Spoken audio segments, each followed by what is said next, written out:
महाराष्ट्र विशेषमध्ये सगळ्यांचं स्वागत. नमस्कार, मी अमित कत्रे. महाराष्ट्रातल्या तुमच्यासाठी उपयोगी योजना आणि महत्त्वाच्या घडामोडींचा आढावा घेऊया.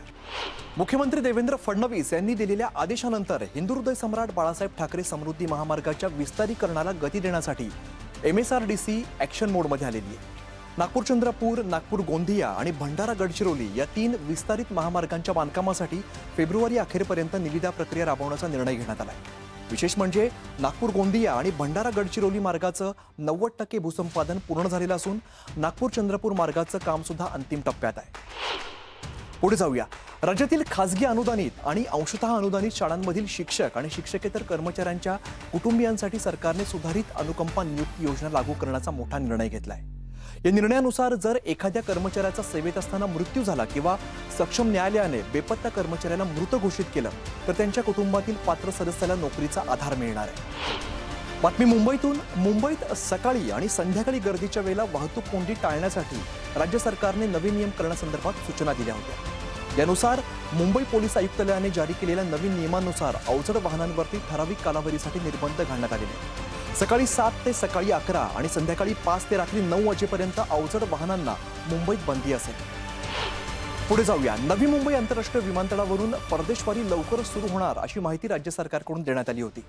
मुख्यमंत्री देवेंद्र फडणवीसांनी कामाचा आढावा घेतला आणि त्यानुसार आता येत्या जून महिन्यापासून या विमानतळावरून अधिकृतपणे आंतरराष्ट्रीय विमानसेवा सुरू होणार आहे. ही सेवा यशस्वी करण्यासाठी आवश्यक असणारा रात्रंदिवस विमान लँडिंग आणि टेक ऑफचा तांत्रिक परवाना फेब्रुवारी महिन्यापासून मिळणार आहे. मुंबईतील छत्रपती शिवाजी महाराज आंतरराष्ट्रीय विमानतळ आणि प्रस्तावित नवी मुंबई विमानतळाला जोडणाऱ्या मेट्रो मार्गिका 8ला मुख्यमंत्री देवेंद्र फडणवीस यांनी राज्य मंत्रिमंडळ बैठकीत अधिकृत मंजुरी दिली आहे. एकूण 35.8 किलोमीटर लांबीच्या या प्रकल्पात 35 किलोमीटर लांबीचा मुख्य मार्ग असून त्यातील 9.25 किलोमीटर मार्ग भूमिगत तर 24.36 किलोमीटर मार्ग उन्नत असणार आहे. या मार्गावरती एकूण 20 स्थानकं असतील, ज्यामध्ये 14 उन्नत आणि 6 भूमिगत स्थानकांचा समावेश आहे.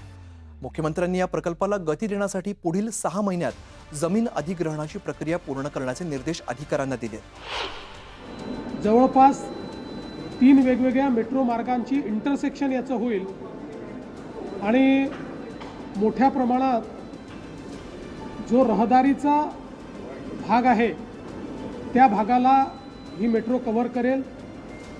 जवळपास 18,000 कोटी रुपयाचं याचं एकूण एस्टिमेशन आहे.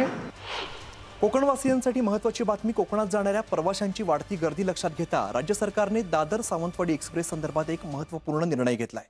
सध्या 18 डब्यांसह धावणारी दादर सावंतवाडी एक्सप्रेस आता 22 डब्यांची करण्यात येणार आहे. कोकण रेल्वे मार्गावरती मुंबईहून जाणाऱ्या प्रवाशांची संख्या ही नेहमी जास्त असते आणि विशेषतः सण उत्सवांच्या काळात जागा मिळवण्यासाठी मोठी कसरत करावी लागते. मात्र या निर्णयामुळे ट्रेनची प्रवासी क्षमता वाढणार असून कोकणात जाण्यासाठी वेटिंग लिस्टमध्ये असणाऱ्या शेकडो प्रवाशांना कन्फर्म तिकीट मिळणं सोपं होईल. पुढे जाऊया. रस्ता सुरक्षेबाबत जनजागृती करण्यासाठी ठाणे पोलीस आयुक्तालयातर्फे ट्रॅफिक कार्निवल या विशेष उपक्रमाचं उपमुख्यमंत्री एकनाथ शिंदे यांच्या हस्ते शानदार उद्घाटन करण्यात आलं. या कार्निवलमध्ये शालेय विद्यार्थ्यांनी रस्ता सुरक्षेवरती आधारित चित्र आणि नाविन्यपूर्ण प्रकल्पांचं सादरीकरण केलं. तसंच भविष्यातील प्रदूषणमुक्त प्रवासासाठी EV वाहनांचे विशेष प्रदर्शन भरवण्यात आलं होतं. सुनेत्रा पवार यांनी उपमुख्यमंत्री पदाची शपथ घेतली. त्यांच्या रूपाने महाराष्ट्राला राज्याच्या पहिल्या महिला उपमुख्यमंत्री लाभल्यात. राज्याचे राज्यपाल आचार्य देवव्रत यांनी त्यांना गोपनीयतेची शपथ दिली. मुख्यमंत्री देवेंद्र फडणवीस आणि उपमुख्यमंत्री एकनाथ शिंदे यांच्यासह राष्ट्रवादी काँग्रेसच्या पदाधिकाऱ्यांच्या उपस्थितीत हा सोहळा पार पडला. शपथविधीनंतर सुनेत्रा पवार यांच्याकडे राज्य उत्पादन शुल्क, क्रीडा, युवा आणि अल्पसंख्याक विकास खात्याची जबाबदारी सोपवण्यात आली आहे. राज्य शासनाकडून ड्रंक अँड ड्राईव्ह विरोधात कडक भूमिका घेण्यात आलेली आहे. मुंबईतील रस्ते सुरक्षित करण्यासाठी वाहतूक पोलिसांनी गेल्या वर्षभरात ड्रंक अँड ड्राईव्ह विरोधात विशेष मोहीम राबवून कडक कारवाई केली आहे.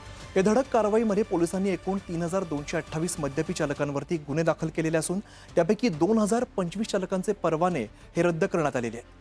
पोलिसांनी स्पष्ट केलंय की अशा प्रकारे गुन्हे दाखल झाल्यामुळे संबंधित चालकांचं नाव पोलीस रेकॉर्डवरती आलंय. याचा थेट परिणाम त्यांच्या भविष्यावरती होणार असून त्यांना पासपोर्ट मिळवणं, व्हिसा प्रक्रिया किंवा शासकीय चारित्र्य प्रमाणपत्र मिळवताना मोठ्या अडचणींचा सामना करावा लागू शकतो. या सगळ्या विशेष घडामोडी बघितल्यानंतर महाराष्ट्र विशेषमध्ये इकडेच थांबतोय. पाहत रहा न्यूज 18 मराठी, आवाज महाराष्ट्राचा.